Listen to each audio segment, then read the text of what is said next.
Bonjour à tous. Alors je profite de ce soleil hivernal pour faire ma vidéo et aujourd'hui je vais vous donner des indices qui pour vous vont vous permettre de savoir si vous avez un déséquilibre du rein ou pas.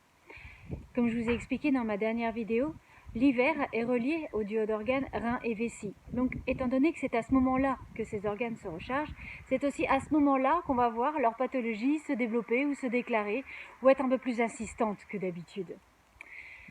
Donc bien sûr, le rein, c'est la batterie du corps. Donc le premier indice qui peut donner un déséquilibre en hiver, c'est bien sûr la fatigue.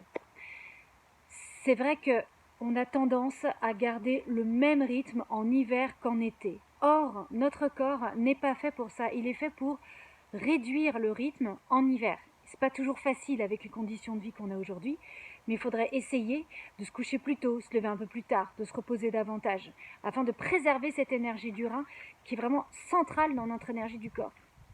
A l'inverse, ceux qui sont toujours en train de faire plein de choses, qui se speedent et qui ont des épingles dans les fesses, ça aussi ça dénote un déséquilibre du rein. Parce que si vous êtes trop fatigué à ne pas en faire assez, et si vous êtes jamais fatigué et que vous en faites trop, et ben votre corps est fatigué également. Vous allez pouvoir avoir des signes distinctifs sur votre visage par exemple. On sait qu'en médecine chinoise, on n'attend pas forcément qu'il y ait des symptômes pour agir.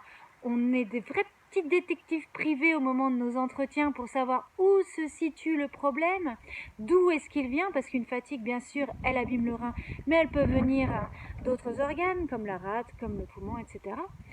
Donc, les signes physiques, par exemple, on va avoir les jolies cernes là qui se dessinent. Hein. Donc moi, je me maquille pas. Donc là, par exemple, en ce moment, je sais que je suis un peu fatiguée. Donc j'ai des petites cernes marronnées qui commencent à se dessiner sur le coin de l'œil par là. Donc ça, c'est un signe que l'énergie du rein est fatiguée.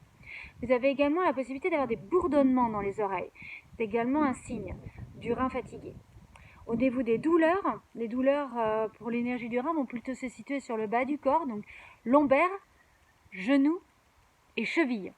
Donc là, si vous avez une douleur sur une de ces trois parties du corps, c'est certainement que l'énergie de votre rein a besoin d'être reboostée.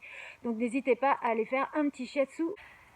Les reins, ils régissent aussi toute la partie osseuse. D'ailleurs, on voit bien que tout ce qui est ostéoporose, ce sont des maladies qui arrivent en fait avec l'âge plutôt, hein, quand la batterie justement du rein n'arrive plus à entretenir tout le corps. Et par exemple, la surconsommation de viande favorise l'ostéoporose. Et du coup, on va avoir des problèmes osseux et des problèmes dentaires également, puisque les dents, ce sont des os. Voilà, c'est tout ce que je voulais vous dire pour aujourd'hui, pour les déséquilibres liés au rein. Pensez à vous reposer, c'est encore le meilleur atout naturel pour redynamiser votre énergie du rein. Allez, je vous dis à dimanche prochain, je vous souhaite une super belle journée. Ciao, ciao.